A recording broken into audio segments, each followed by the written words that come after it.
Hello दोस्तों, आप पढ़ रहे हैं भौतिक विज्ञान अध्याय 1 विद्युत आवेश तथा क्षेत्र के बारे में।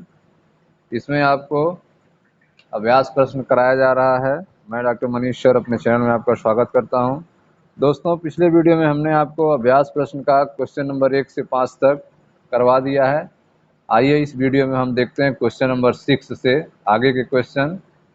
क्वेश्चन नंबर 6 है आपका 4 बिंदु आवेश, जिसमें मान दिया गया है QA। देखें ध्यान से, 4 बिंदु आवेश है QA, QB, QC और QD। QA का मान है 2 माइक्रोकूलम, QB का मान है -5 माइक्रोकूलम, QC का मान है 2 माइक्रोकूलम और QD का मान है -5 माइक्रोकूलम। ठीक। 10 सेंटीमीटर भुजा वाले किसी वर्ग ABCD के शीर्ष पर स्थित हैं। तो आप देख रहे हैं कि यह जो आवेश हैं वे वर्ग के शीर्ष पर स्थित हैं और वर्ग की भुजा जो है वह 10 सेंटीमीटर है। 10 सेंटीमीटर वर्ग वाले भुजा के शीर्ष पर यह आवेश स्थित हैं। वर्ग के केंद्र में रखे 1 माइक्रोकूलम आवेश पर लगने वाला बल कितना है? तो आप देख रहे हैं कि वर्ग के केंद्र में भी एक आवेश है जिसका मान 1 माइक्रोकूलम है। इसी आवेश पर लगने वाले बल का मान आपको निकालना है। ठीक है, तो आइए दोस्तों इसका फिगर बनाते हैं और क्वेश्चन को सॉल्व करते हैं। समझिएगा ध्यान से। वर्ग, जैसा क्वेश्चन कह रहा है कि एक वर्ग है, तो एक वर्ग बनाते हैं।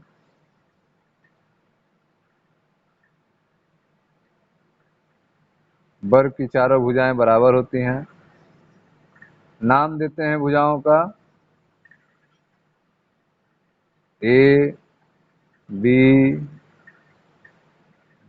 सी और डी। सी इसको देते हैं ABCD, ये वर्ग हो गया। ठीक है, ए, ठीक है, ये पॉइंट पर आवेश है QA जिसका मान है 2 माइक्रोकूलम। 2 माइक्रोकूलम। QB पर एक आवेश है जिसका मान है 5 माइक्रोकूलम। ठीक है।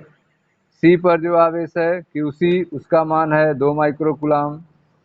2 माइक्रोकूलम। और D पे जो आवेश है उसका मान है 5 माइक्रोकूलम। ठीक है, तो यह है आपका -5 माइक्रोकूलम। -5 माइक्रोकूलम। तो यह वर्ग के कोनों पर आवेश हो गए। ए पर जो आवेश है QA, क्या मान है 2 माइक्रोकूलम। बी पर जो आवेश है QB, मान है -5 माइक्रोकूलम। सी पर जो आवेश है QC, मान है 2 माइक्रोकूलम। और डी पर जो आवेश है QD, मान है -5 माइक्रोकूलम। ठीक है।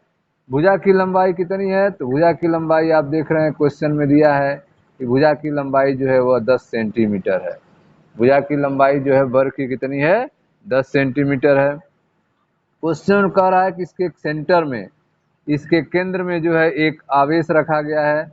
हम केंद्र को O मान लेते हैं।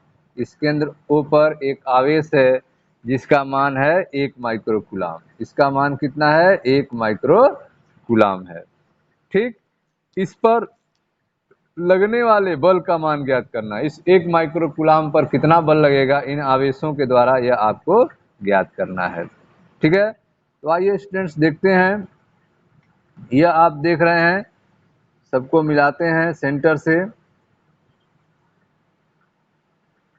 किधर किसका बल लग रहा है उसको देखते हैं। यह A के द्वारा जो लगने वाला बल है, ठीक है, यह दोनों आवेश जो है यह भी प्लस माइक्रोकूलम है और यह भी प्लस में है 2 माइक्रोकूलम। ये 2 माइक्रोकूलम है और यह 1 माइक्रोकूलम है। ठीक, तो A के द्वारा जो बल लगेगा इस पर FA प्रतिकर्षण बल होगा। यह भी धन आवेश है, यह भी धन आवेश है, प्रतिकर्षण बल होगा। तो इधर की जो दिशा होगी A का, वह FA, इसको हम रिप्रेजेंट कर रहे हैं।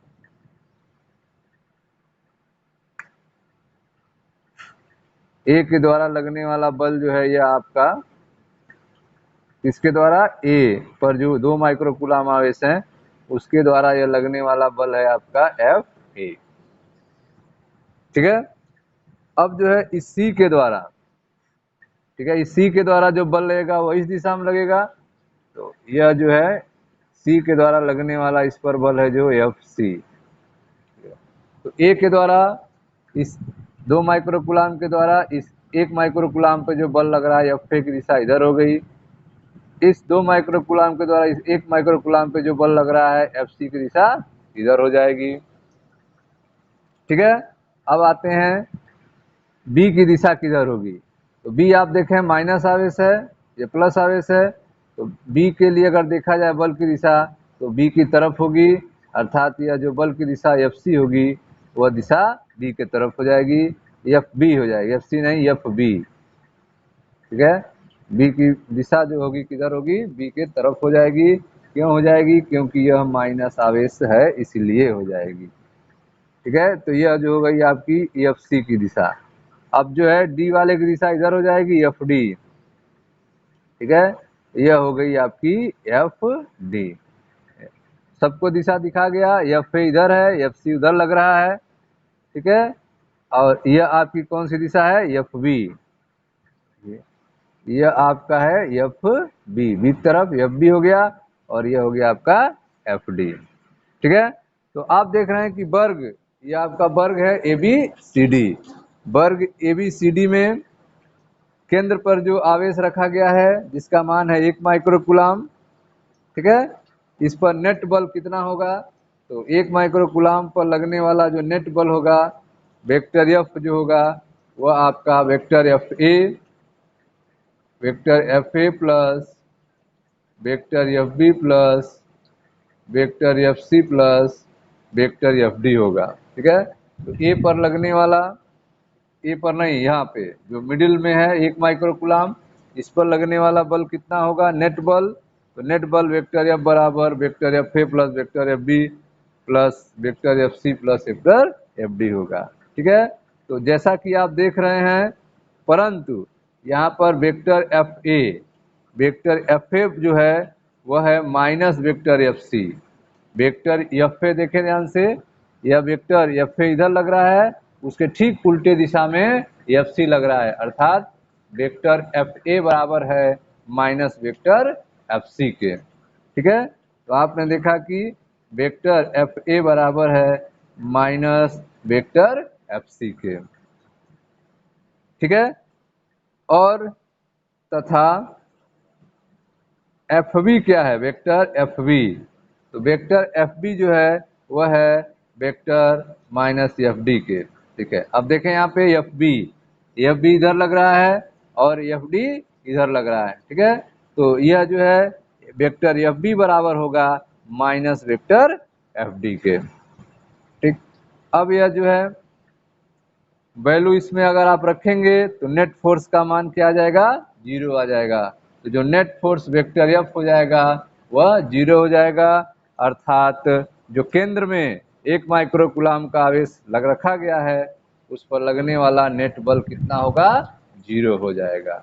1 माइक्रोकुलाम वाले आवेश पर लगने वाला नेट फोर्स जो है वह आपका 0 हो जाएगा।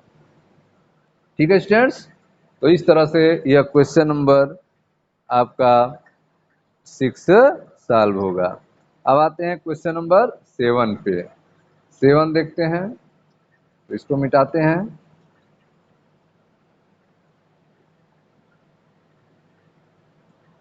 क्वेश्चन नंबर 7, ध्यान दें।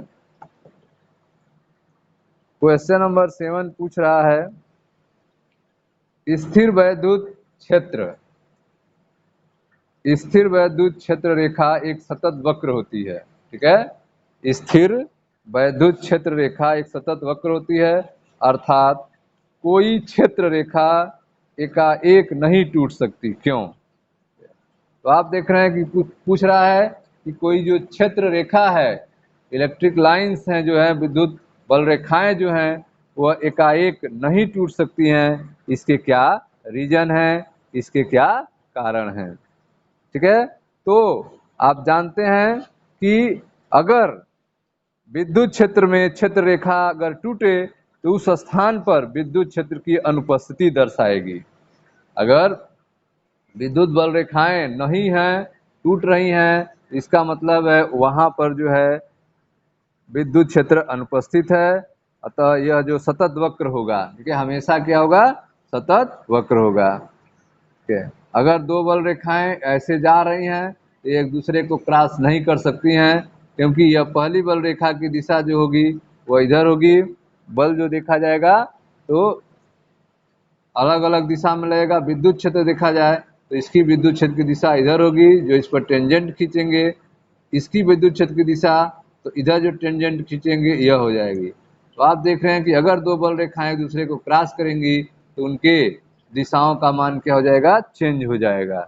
दिशाओं का मान चेंज हो जाएगा, जो कि संभव नहीं है। ठीक है, तो आपने इसमें क्वेश्चन दिया था कि स्थिर विद्युत क्षेत्र रेखा एक सतत वक्र होती है, अर्थात कोई क्षेत्र रेखा एकाएक नहीं टूट सकती। क्यों? तो इसमें आपने देखा कि विद्युत क्षेत्र में क्षेत्र रेखा का टूटना जो है उस स्थान पर विद्युत क्षेत्र की अनुपस्थिति को दर्शाता है। ठीक है, इसलिए जो है विद्युत बल रेखाएं टूटती नहीं है, क्योंकि अगर वो टूट जाएंगी तो वहां पे विद्युत क्षेत्र अनुपस्थित हो जाएगा। अतः विद्युत बल रेखाएं जो हैं सतत वक्र होती हैं। अगला जो इसमें क्वेश्चन पूछ रहा है उसका बी पार्ट है कि स्पष्ट कीजिए कि दो क्षेत्र रेखाएं कभी भी एक दूसरे को प्रतिच्छेद नहीं करती हैं। तो अभी आपने देखा कि दो बल रेखाएं एक दूसरे को कभी भी प्रतिच्छेद नहीं करेंगी। दो बल रेखाएं एक दूसरे को कभी भी नहीं काटेंगी। क्यों? क्योंकि अगर दो बल रेखाएं एक दूसरे को काट दी तो कटान बिंदु पर जो है दो विद्युत क्षेत्र की दिशाएं प्रदर्शित होने लगेगी, जो कि असंभव है। ठीक है, तो यदि बल रेखाएं कहीं भी प्रतिच्छेदित करेंगी तो उस बिंदु पर बल रेखाओं की दो स्पर्श रेखाएं खींची जा सकती हैं, जिसके कारण वहां पर क्षेत्र की दो दिशाएं होंगी, जो कि असंभव है। ठीक है, तो अगर विद्युत बल रेखाएं ऐसे काट देती हैं एक दूसरे को तो इस कटान बिंदु पर विद्युत क्षेत्र की दो दिशाएं दिखने लगेंगी। देखें यहाँ पे एक दिशा यह प्रदर्शित हो रहा है और एक दिशा यह प्रदर्शित हो रहा है। तो यहाँ पे आप देख रहे हैं कि यहाँ पे दो दिशाओं को दिखाया जा रहा है, दो दिशाएं प्रदर्शित हो रही हैं इस पॉइंट पे। ठीक है, जो कि असंभव है। इसलिए विद्युत बल रेखाएं जो हैं एक दूसरे को काट नहीं सकती हैं। ठीक है, तो यह था आपका क्वेश्चन नंबर 7 का बी। ठीक है, तो क्वेश्चन नंबर 7 में दो क्वेश्चन पूछे थे। ये था आपका स्थिर विद्युत क्षेत्र रेखा एक सतत, ठीक है, एक सतत वक्र होती हैं, अर्थात कोई क्षेत्र रेखा एकाएक नहीं टूट सकती। तो इसमें आपने देखा कि किसी विद्युत क्षेत्र में क्षेत्र रेखा एकाएक नहीं टूट सकती। क्यों? क्योंकि क्षेत्र रेखा का टूटना उस स्थान पर विद्युत क्षेत्र की अनुपस्थिति को दर्शाता है, अतः यह सतत वक्र होता है। ठीक है, दो क्षेत्र रेखाएं कभी भी एक दूसरे को काट नहीं सकती। इसमें आपने कहा कि उस बिंदु पर बल रेखाओं की दो स्पर्श रेखाएं खींची जा सकेंगी जब दो बल रेखाएं एक दूसरे को काटेंगी। अतः वहां क्षेत्र की दो दिशाएं होंगी, जो कि असंभव है। अतः दो दो क्षेत्र रेखाएं एक दूसरे को काट नहीं सकती हैं। ठीक है, क्वेश्चन नंबर 8 पे आते हैं। क्वेश्चन नंबर 8 कह रहा है कि दो बिंदु आवेश QA जिसका मान कितना है, QA का मान है आपका 3 माइक्रोकूलाम। ठीक है, 3 माइक्रोकूलाम, और एक QB है जिसका मान है -3 माइक्रोकूलाम, निर्वात में एक दूसरे से 20 सेंटीमीटर की दूरी पर स्थित हैं। ठीक है, तो आप देख रहे हैं यहाँ पे दो आवेश हैं QA और QB। ठीक है, QA का मान है 3 माइक्रोकूलाम, QB का मान है -3 माइक्रोकूलाम, और यह निर्वात में आवेश स्थित हैं, एक दूसरे से 20 सेंटीमीटर की दूरी पर स्थित हैं। ठीक, इसमें दो क्वेश्चन पूछा जा रहा है। पहला पूछा जा रहा है ए, दोनों आवेशों को मिलाने वाली रेखा AB के मध्य बिंदु O पर विद्युत क्षेत्र कितना है। ठीक है, तो आप देख रहे हैं कि दोनों आवेशों को मिलाने वाली जो रेखा है उसका एक मध्य बिंदु होगा O, वहां पर आपको विद्युत क्षेत्र का मान निकालना है। दूसरा है, यदि 1.5 × 10⁹ कूलाम परिमाण का कोई ऋणात्मक परीक्षण आवेश इस बिंदु पर रखा जाए, किस बिंदु पर, O बिंदु पर रखा जाए, तो यह परीक्षण आवेश कितने बल का अनुभव करेगा। ठीक है, ये दो क्वेश्चन आपसे पूछे जाते हैं। तो आइए एक एक क्वेश्चन को सॉल्व करते हैं। यह आपका 8वां क्वेश्चन नंबर है। जैसा क्वेश्चन में आप देख रहे हैं कि दो बिंदु आवेश हैं, दो बिंदु आवेश बनाएं, या हम पॉइंट लेते हैं, पॉइंट ए पॉइंट इसको लेते हैं ए, और ठीक इसके सीध में एक दूसरा पॉइंट लेते हैं बी। मान कितना है, तो ए पॉइंट पर जो आवेश है उसका मान है +3 माइक्रो कूलाम, बी पॉइंट पे जो आवेश है उसका मान है -3 माइक्रो कूलाम। ठीक है, तो यह जो आप देख रहे हैं यह है QA की वैल्यू, और यह जो आप देख रहे हैं यह किसकी वैल्यू है, QB की वैल्यू। ठीक है, तो जो ए पॉइंट पर आवेश है +3 माइक्रो कूलाम हो गया, बी पॉइंट पे जो आवेश है -3 माइक्रो कूलाम हो गया। ठीक, अब जो है क्वेश्चन पूछा जा रहा है कि इसका एक मध्य बिंदु O है, यह इसका मध्य बिंदु O हो गया। इस मध्य बिंदु पर आपको विद्युत, ठीक है, वैद्युत क्षेत्र का मान ज्ञात करना है। मध्य बिंदु पर क्या ज्ञात करना है, विद्युत क्षेत्र E का मान ज्ञात करना है। ठीक है, चलिए तो कैसे इसको निकालेंगे।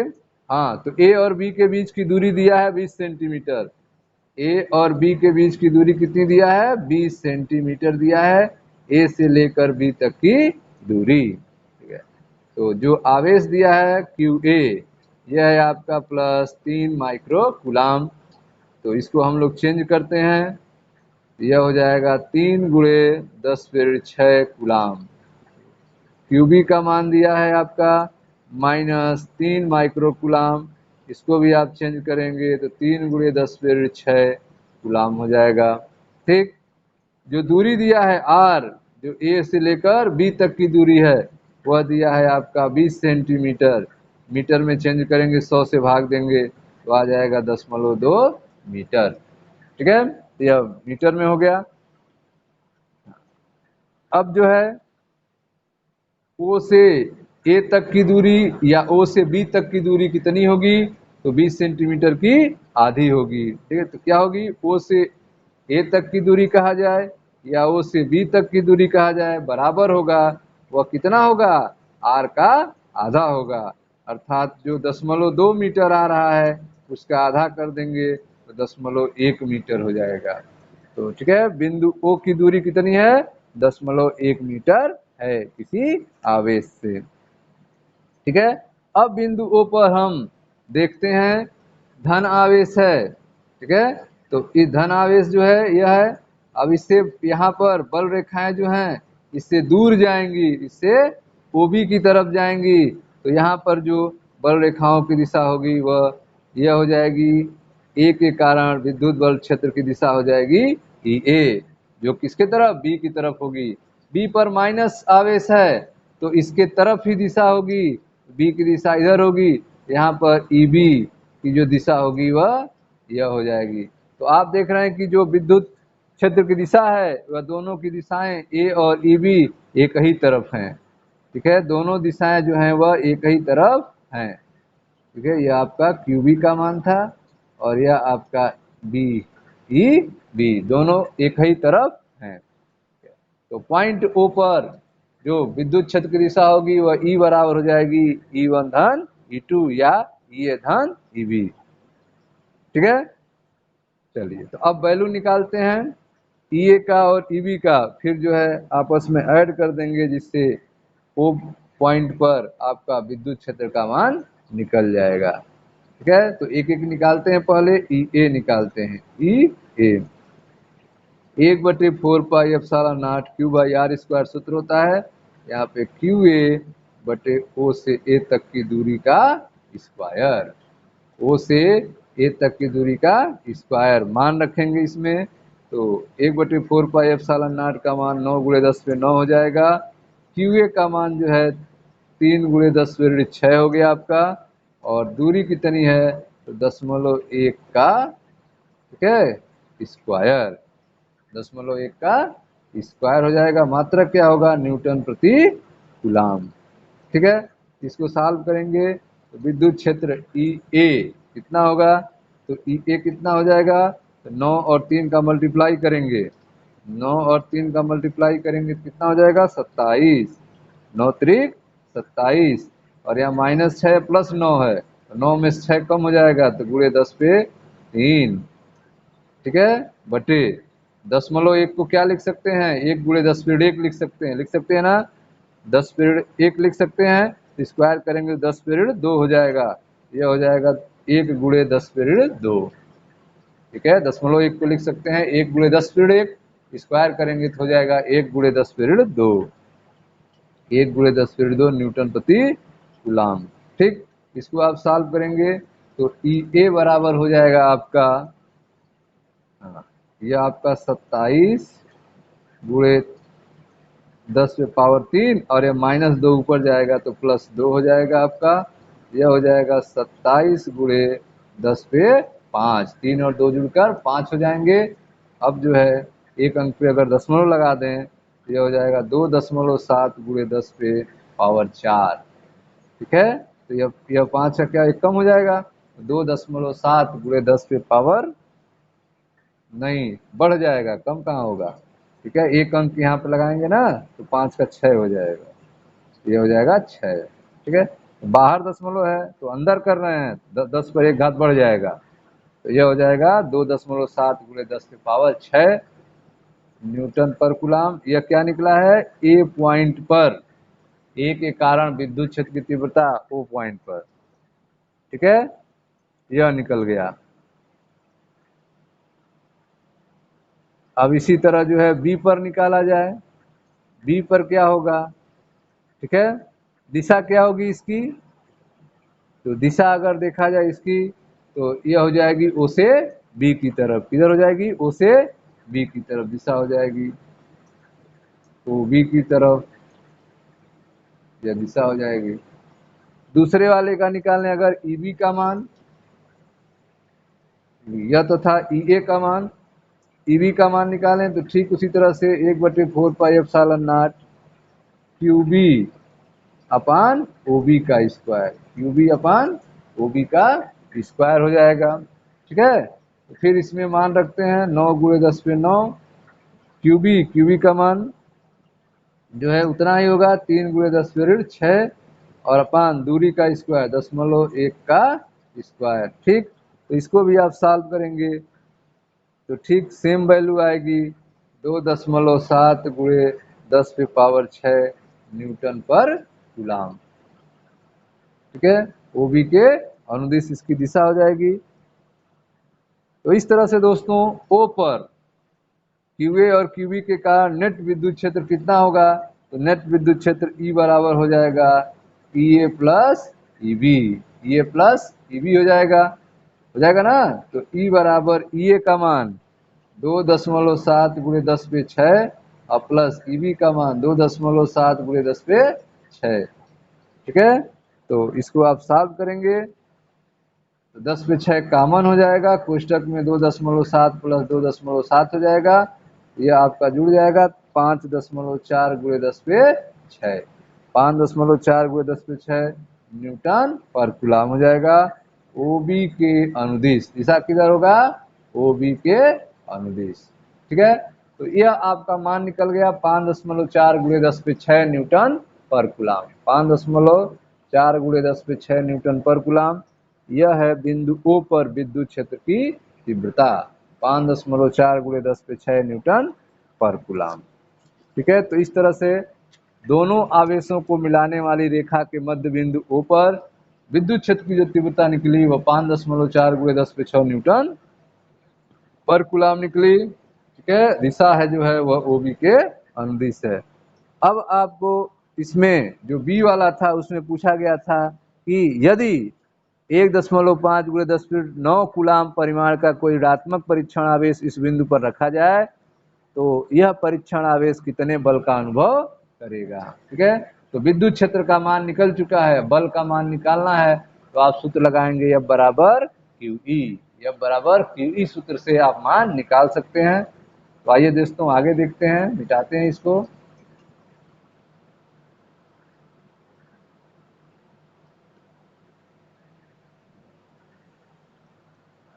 तो आपने देखा कि जो आवेश आ रहा है, परीक्षण आवेश आ रहा है, उसकी वैल्यू है 1.5 गुणे 10⁻9 कूलाम। ठीक है, जो परीक्षण आवेश आ रहा है 1.5 गुणे 10⁻9 कूलाम परिमाण का कोई ऋणात्मक आवेश है। ठीक है, कैसा आवेश है? ऋणात्मक आवेश है। और जो विद्युत क्षेत्र का मान निकला था वो 5.4 गुणे 10⁶ न्यूटन पर कूलाम निकला था। ठीक है, लगने वाला बल कितना होगा? तो F बराबर Q0 E होता है। लगने वाला बल Q0 का मान रखें 1.5 गुणे 10⁻9 और E का मान 5.4 गुणे 10⁶। ठीक है, अब इसको सॉल्व करेंगे तो यह आपका -1.5 गुणे 5.4 गुणे यह ऋण 9 है 6 तो बच जाएगा ऋण 3।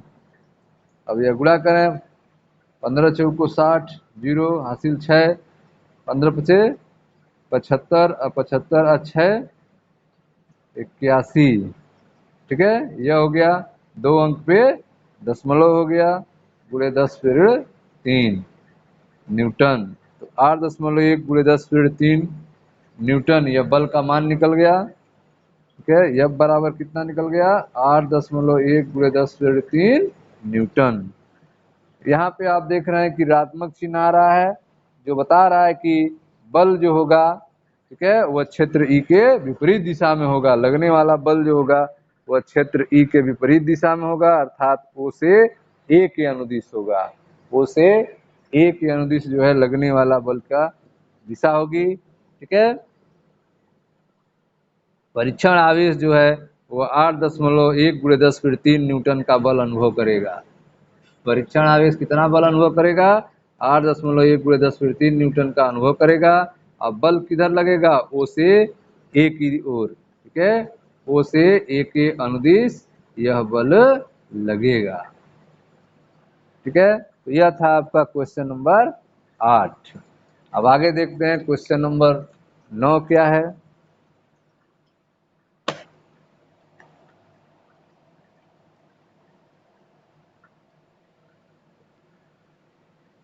दोस्तों आप क्वेश्चन नंबर 8 तक देख लिए हैं।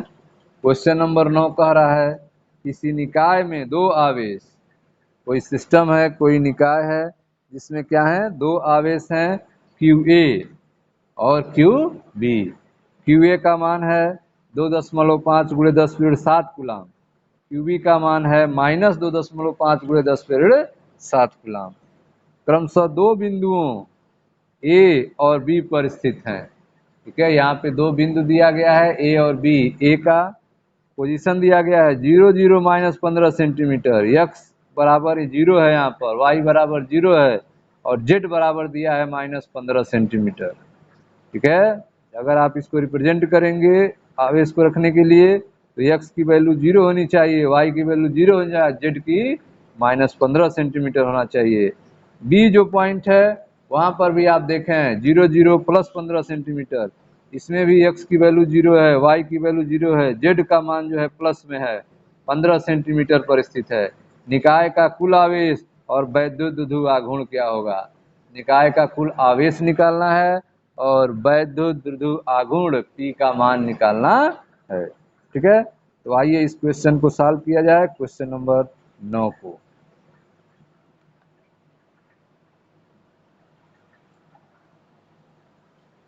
तो x 0 है, y 0 है, z की वैल्यू है और एक प्लस है और माइनस है। ठीक है, तो हम अक्ष बनाते हैं, इधर लेते हैं हम y अक्ष और इसको ले लेते हैं हम z अक्ष, z अक्ष y अक्ष। ठीक है, एक जो वैल्यू दिया गया है वह प्लस में दिया गया है और एक वैल्यू दिया है माइनस में। ठीक है, तो एक A है और एक B है। A की वैल्यू कितना दिया है? 0 0 -15 सेंटीमीटर, यह दिया हुआ है 0 0 -15 सेंटीमीटर, एक्स वाई जेड हो गया। B की वैल्यू भी दिया है 0 0 प्लस 15 सेंटीमीटर। B की वैल्यू कितना दिया है? 0 0 और प्लस 15 सेंटीमीटर। तो इसको भी लिख दिए। ठीक है, तो अक्ष को हम दिखा दे रहे हैं, यह यहाँ से मूल बिंदु है, मूल बिंदु से प्लस 15 सेंटीमीटर ऊपर बी का पॉइंट है और माइनस 15 सेंटीमीटर जेड अक्ष में ए का पॉइंट है। और इन दोनों पॉइंट पर एक्स भी 0 है, वाई भी 0 है। एक्स कहाँ पे है? बाहर की तरफ है, वाई इधर है। ठीक है, तो एक्स वाई 0 है। जेड अक्ष पे हमने वैल्यू को दिखा दिया है। यहाँ से मूल बिंदु से ऊपर पॉजिटिव है, नीचे निगेटिव है। ठीक है, द्विध्रुव जो द्विध्रुव हैं, यह दो ध्रुव ए और बी, इनके बीच की दूरी कितनी होती है? 2l। इनके बीच की दूरी 2l होती है जब दो ध्रुव लेते हैं। ठीक है, आवेश QA का मान कितना है? तो प्रश्न के अनुसार QA का मान जो दिया गया है वह 2.5 × 10⁻⁷ कूलाम। 2.5 × 10⁻⁷ कूलाम। ठीक है, QB का मान जो प्रश्न में दिया गया है वह दिया गया है -2.5 × 10⁻⁷ कूलाम। ठीक है, तो यह वैल्यू जो है आपके प्रश्न में दिया है। ए से बी तक की दूरी कितनी है? ए से बी तक की दूरी 2l है, 2l है। और इसकी वैल्यू कितना दिया है प्रश्न में? 30 सेंटीमीटर है। ठीक है, 30 सेंटीमीटर है। इसको चेंज कर लेंगे तो यह मीटर में 100 से भाग देंगे तो आ जाएगा 0.30 मीटर, 0.30 मीटर हो जाएगा। ठीक है, प्रश्न में पूछा जा रहा है कि निकाय का कुल आवेश कितना होगा। तो पहला पूछा जा रहा है निकाय का, ठीक है, निकाय का कुल आवेश, निकाय का कुल आवेश। ठीक है, तो निकाय का कुल आवेश Q बराबर क्या हो जाएगा? QA धन QB। निकाय का कुल आवेश Q बराबर QA धन QB। ठीक है, QA धन QB बीजगणित रूल नियम से QA का मान कितना है? 2.5 × 10⁻⁷ कूलाम। ठीक है, यह हो गया। और QB का मान कितना है? Plus minus minus 2.5। ठीक है, 2.5 × 10⁻⁷ कूलाम। यह हो गया QB का मान। ठीक है, अब आप देखें इतना प्लस में इतना माइनस में, तो Q क्या हो गया? 0। निकाय का कुल आवेश क्या हो गए? 0 हो गए। निकाय का कुल आवेश 0 हो गए। निकाय का वैद्युत ध्रुवा गुण निकालिए। अब निकाय का वैद्युत द्विध्रुव, वैद्युत द्विध्रुव, वैद्युत द्विध्रुव आघूर्ण। निकाय का वैद्युत द्विध्रुव आघूर्ण किससे लिखते हैं? P से। P बराबर क्या होता है? एक आवेश और उनके बीच की दूरी। एक आवेश और उनके बीच की दूरी। एक आवेश लेते हैं 2.5 × 10⁻⁷ और उनके बीच की दूरी 0.30 मीटर। ठीक है, अब यह गुणा कर देते हैं। 3×5 = 15 को 5 80 लगल 1, 3 दूनी 6 1 7। ठीक है, एक अंक दो अंक, दो अंक पे दशमलव लगा दिए। एक अंक किया, एक अंक किया, दो अंक दशमलव लग गया। अब गुणे 10⁻⁷।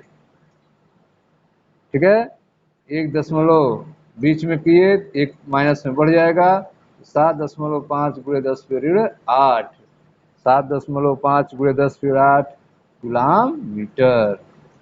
ठीक है, यह हो गया 7.5 × 10⁻⁸ कूलाम मीटर। जेड अक्ष की ओर, किधर?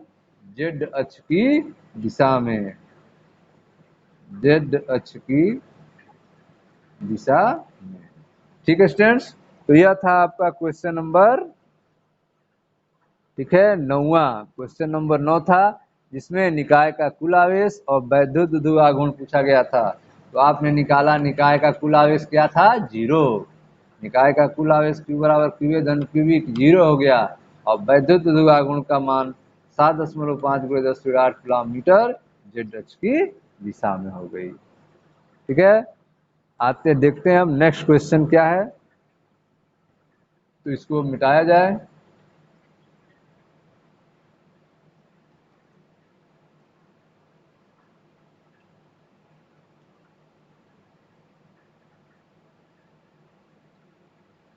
चलिए दोस्तों देखते हैं आपका नेक्स्ट क्वेश्चन।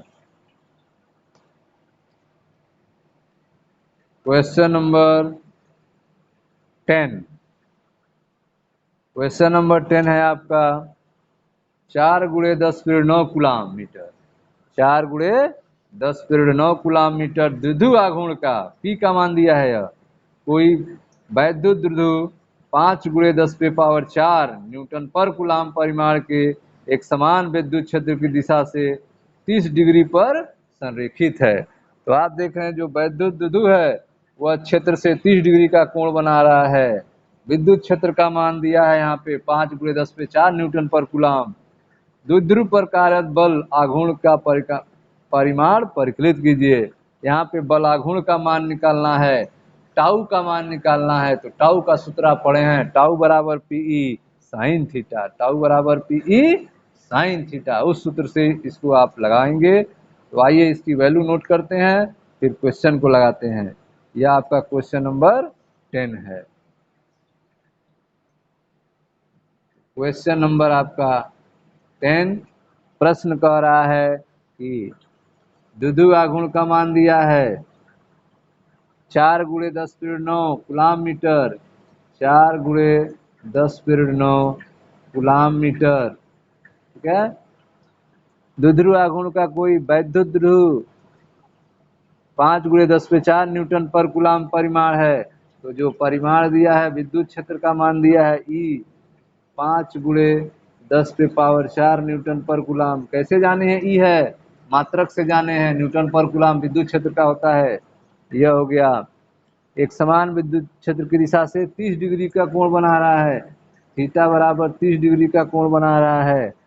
द्विध्रुव पर कार्यरत बल का परिमाण ज्ञात कीजिए। द्विध्रुव पर कार्यरत बल का परिमाण, तो द्विध्रुव पर जो बल लगता है उसे बलाघूर्ण कहा जाता है। द्विध्रुव पर लगने वाले बल को बलाघूर्ण कहते हैं, जिसे टाउ से रिप्रेजेंट करते हैं। तो आपको टाउ निकालना है, ठीक है। तो टाउ बराबर सूत्र क्या होता है? तो आप पढ़े हैं, टाउ बराबर होता है पीई साइन थीटा। टाउ बराबर क्या होता है? PE sine theta. मान रखें तो टाउ बराबर पी का मान 4 × 10⁻⁹ और ई का मान 5 × 4 और साइन थीटा का मान साइन 30 डिग्री, साइन 30 डिग्री, ठीक है। साइन 30 डिग्री का मान कितना होता है? 1/2 होता है, ठीक है। 1/2 होता है। तो रखें, यह हो जाएगा 4 और 5 और यह 10⁻⁹ और 10⁻⁴ और साइन 30 का मान 1/2। 2 1 कम 2, 2 दूनी 4 और 5 दूनी 10, ठीक है। तो यह गुणा कर दिए 10 हो गया और यहाँ पे ऋण 9 है और 4 धन में है तो बच जाएगा ऋण 5। तो 1 × 1 अंक दशमलव पीछे करते हैं तो यहाँ पे 1 कम हो जाएगा तो 10⁻⁴।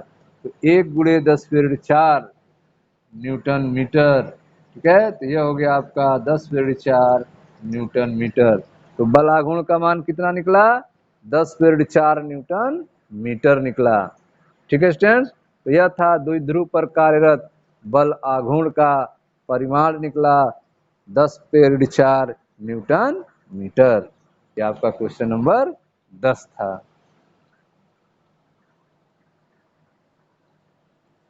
अब है आपका क्वेश्चन नंबर 11। क्वेश्चन नंबर 11 देखते हैं, ठीक है। इसको मिटाते हैं।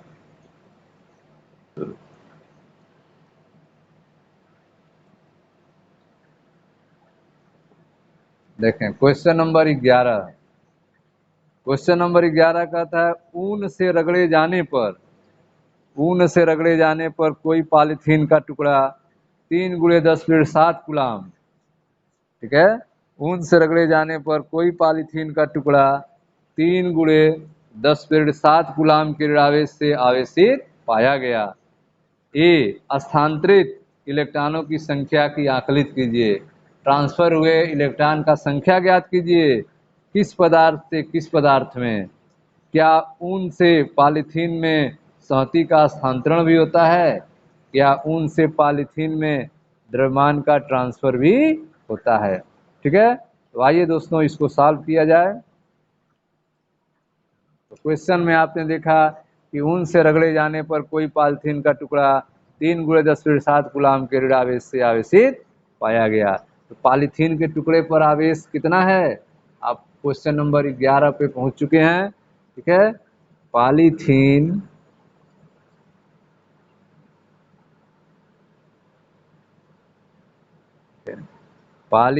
के टुकड़े पर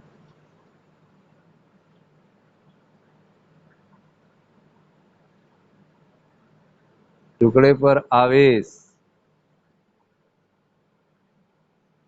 पॉलीथीन के टुकड़े पर आवेश कितना है? 3 × 10⁻⁷ कूलाम, और वो भी कैसा? ऋणात्मक। तो प्रश्न में दिया है निगेटिव।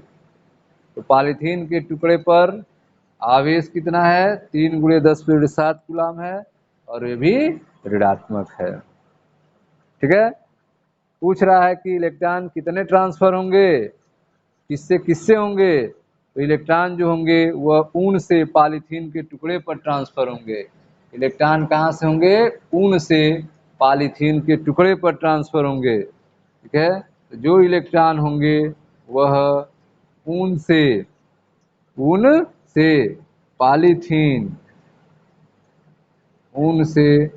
पॉलीथीन के टुकड़े पर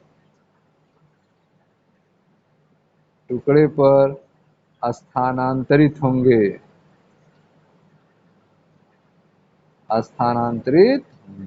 ठीक है, तो इलेक्ट्रॉन कहाँ से जाएंगे? इलेक्ट्रॉन ऊन से पॉलीथीन के टुकड़े पर स्थानांतरित होंगे। कितने होंगे?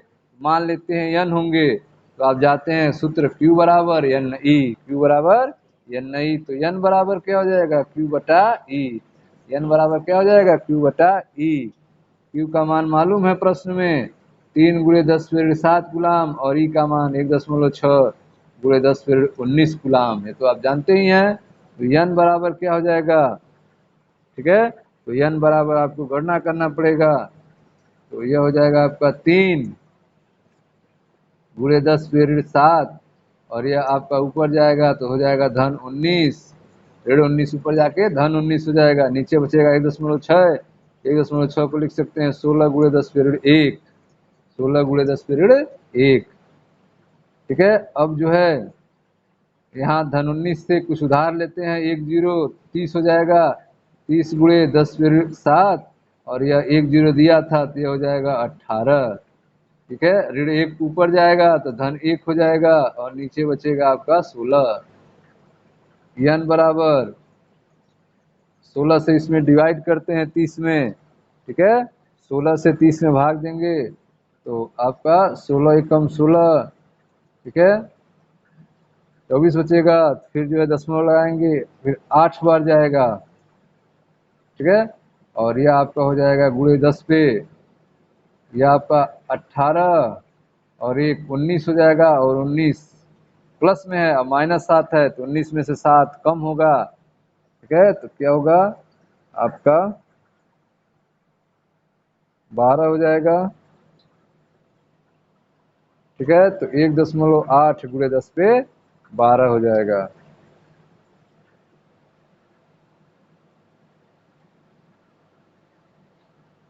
एग्जैक्ट जो आंसर आपका आएगा वह हो जाएगा 1.875 × 10 पे 12, 1.875 × 10 पे 12, यह इतने इलेक्ट्रॉन जो हैं ट्रांसफर होंगे। ठीक है, फिर इसमें पूछ रहा था कि क्या ऊन से पॉलीथीन के सहती में भी स्थानांतरण होगा, क्या द्रव्यमान में भी परिवर्तन होगा? तो ऊन से इलेक्ट्रॉन पॉलीथीन के टुकड़े पर ट्रांसफर हो रहे हैं। ठीक है, जिसके कारण ऊन से पॉलीथीन पर द्रव्यमान का भी स्थानांतरण होगा।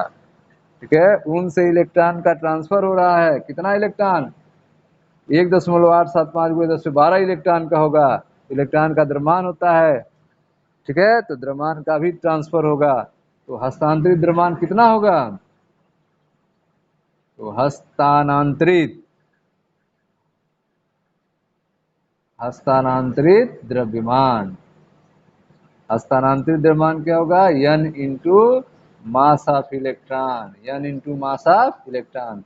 n का मान 1.875 × 10 पे 12, ठीक है। और एक इलेक्ट्रॉन का द्रव्यमान मास ऑफ 9.1 गुणे 10⁻31 किलोग्राम, 9.1 गुणे 10⁻31 किलोग्राम। अब मल्टीप्लाई करेंगे तो आपका आंसर आएगा 1.71 गुणे 10⁻18 किलोग्राम, 1.71 गुणे 10⁻18 किलोग्राम। ये आपका ट्रांसफर मास है, हस्तांतरित द्रव्यमान है एन इंटू एम ई से। एन का मान आप निकालेंगे क्यू बराबर एन ई से, एन बराबर क्यू बटा ई हो जाएगा। क्यू का मान ई का मान रख के सॉल्व करेंगे, एन का मान निकल जाएगा आपका 1.875 गुणे 10⁻12, 1.875 गुणे 10⁻12 नंबर ऑफ इलेक्ट्रॉन की संख्या निकल गई। तो आप हस्तांतरित द्रव्यमान निकालेंगे एन इंटू एम ई से, नंबर और एम ई का मान रख के गुणा कर देंगे, 1.71 गुणे 10⁻18 किलोग्राम हस्तांतरित द्रव्यमान होगा।